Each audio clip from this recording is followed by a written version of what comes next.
This world you're about to see exists parallel to your own. In the multiverse, endless possibilities and variations may exist, and the wrestling world is no exception. In your world, you've witnessed the return of beloved superstars, or perhaps you've been less than thrilled with the booking decisions. Most fans share the same sentiment in this universe, but the landscape of professional wrestling and sports entertainment is about to be flipped upside down. After a monumental announcement from TKO Sports President Mark Shapiro, the combined TKO roster will have the opportunity to choose between 3 brands: WWE, UFC, and a rebranded ECW led by Eric Bischoff. Shapiro is looking for the best brand to lead TKO into a global juggernaut, and he's promised full creative control and an unlimited budget to the winner. For a year, these 3 brands will battle for brand supremacy on a journey culminating at WrestleMania 42. Each brand will have to test the strength of its roster, with every champion competing in different winner-take-all matches. The Ultimate Showdown will feature the strongest champion from each brand in a no-holds-barred elimination match. The winner's brand will be declared the leading sports entertainment brand for TKO Sports, touring globally with no expenses spared and full creative control. The losing brands will unify into one competing brand, left to challenge the victor. As wrestlers began to prepare for WrestleMania, The Rock made a huge announcement. He would be replacing Dana White as the president of UFC. He declared that after WrestleMania 41, the entire TKO roster would have 72 hours to sign new contracts, with all penalties waived. And before he left, The Rock announced his first signee to the new UFC, John Cena. The Rock's mission at WrestleMania 41 is for Cena to defeat Cody Rhodes for the WWE Championship and bring it to UFC. WrestleMania 41 was an amazing show from top to bottom, featuring classic moments, surprising returns, and the new era of sports entertainment. The question is, how will this new world look in a year's time at WrestleMania 42? Ladies and gentlemen, this is Monday Night Raw, and that is Cody Rhodes.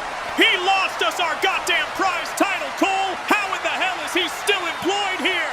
I'm Cole Michaels alongside my colleague Jim McCormick. Let's listen to what Cody has to say. I know I'm probably the last person you want to see in this ring after last night. But I promise each and every single one of you, I will stop at nothing to make this right. Cena still has the title, and I'm owed a rematch, and You gotta be shitting me sideways! What the entire hell is he doing here? Cody, I think you've done enough. You let your ego get the better of you, and because of that,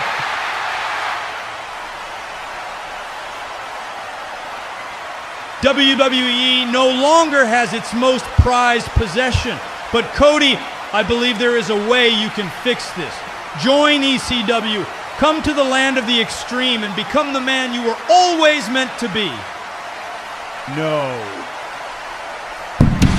Screw that, Cole! He's WWE's #1 enemy, and from what I've heard, he's got a target on his back. We start things off with a match between Edge and Logan Paul.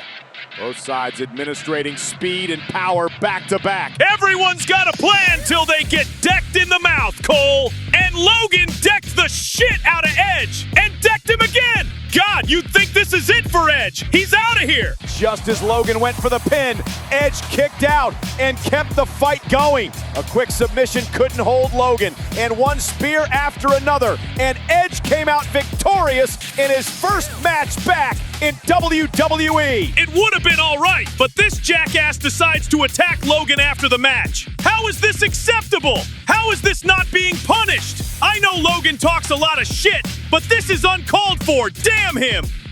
Later on that night, Jada Parker, making her main roster debut, came out to put the women's roster on notice.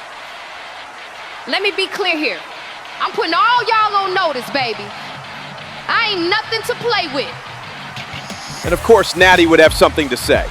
Go again with another rookie that thinks she can come in here and run this place. Try all that talk on me. Gladly. Remind us all why you're still here. You're washed up. Wanna bet? Oh, What you say about having a plan, Jim? if you're gonna pop off at the mouth, expect to get punched in it. But every now and then you run into someone who can back it up, and Jada did just that. Afterwards, we had a tag team unification match as the New Day, the Street Profits, and Fraxium put their respective titles on the line for the official WWE Tag Team Championship. All three teams worthy of being WWE's true tag champion. And as valiantly as each team fought, in the end, it was the Street Profits coming out with a win, becoming the undisputed WWE Tag Team Champions. And in our main event, Sami Zayn, Cody Rhodes, LA Knight, and Seth Rollins battled for the #1 contendership to Jey Uso's World Heavyweight title. And rematch my ass. Cody knew damn well that rematch clause doesn't mean a damn thing if the title holder takes the belt to another damn promotion. Nonetheless, Cody looking to rectify his loss at WrestleMania 41, but he has a huge test in front of him.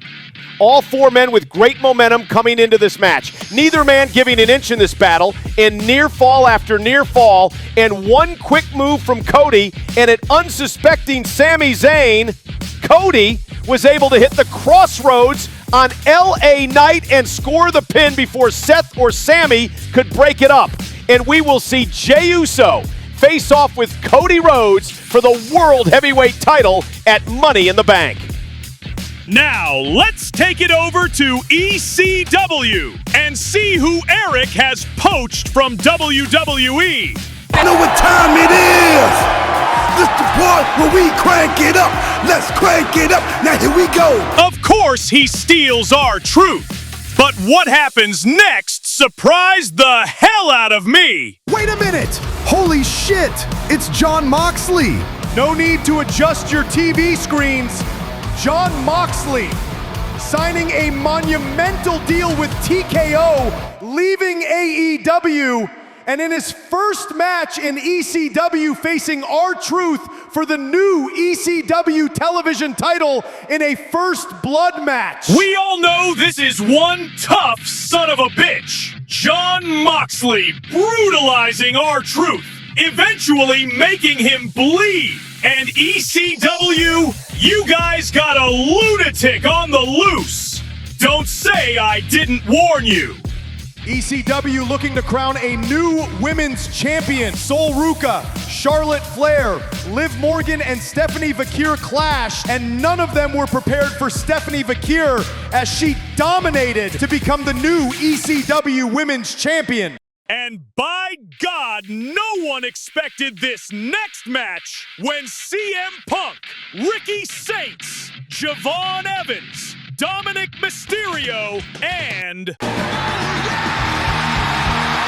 a returning Matt Hardy battled for the ECW Men's Championship in a ladder match. You look at this lineup, you wouldn't be wrong in assuming CM Punk would win this no problem. But one fatal mistake, And Pepsi Phil found himself on the ropes while Javon, the young OG, shocking everyone with a win. And we have our new ECW champion. Now, ladies and gentlemen, what you're about to see is not what we expected from the new UFC. Our first introduction to this new promotion gave us Jade Cargill and Asuka battling in a hellacious match filled with fists and kicks. Call it what it is, Cole. It was brutal. It was carnage. It wasn't wrestling. It was a fight. And you know what? Hell yeah! That's what we need to see sometimes. Sometimes, in order to be the best, you gotta punch the rest of them in the mouth. And just like that, one kick to the temple and Asuka picks up her first win in UFC. Later on that night, we watched Rhea Ripley, Michelle McCool, and Bayley all looking to start their UFC career and rack up some wins. Now, according to UFC President Dwayne "The Final Boss" Johnson, he's not The Rock anymore? He is the final boss, Jim. And according to him, UFC competitors must maintain a winning record in order to be considered for contendership. And these women got the memo. I've never seen these wrestlers showcase such raw power and aggression. You might as well stop calling them wrestlers, Cole. These are fighters now. And the ultimate women's fighter, Rhea Ripley, showing the world what we already know. And that's the fact that Mommy is always on top. Before our main event, Tommaso Ciampa took out a new indie star by the name of Pochoko. Interesting name with an even more interesting moveset. Cole, I don't know whose side you're on or who you're betting on winning this TKO war. But with guys like this on UFC's roster, how in the hell can you bet against them? We close out our recap with the main event. A challenge laid out by Obafemi, the NXT champion, to John Cena, the newly crowned WWE champion, in a winner-take-all match to determine who faces the current UFC champion, George St. Pierre, to crown a brand new UFC undisputed champion at UFC 350 in 3 weeks' time. UFC fans in attendance being treated to an absolute dream match as both men going back and forth trading blows. The final boss stating he has no favorites. You either show up and show down, or you get in the back of the line and get better. And neither of these men gave an inch. But in the end, there's still no match for John Cena as he defeated Oba to become the dual WWE and NXT champion and the #1 contender for the UFC Championship unification match at UFC 350. What will this universe look like moving forward? Who will win the war? Who will win the TKO Gambit? We will soon find out as the TKO Gambit continues.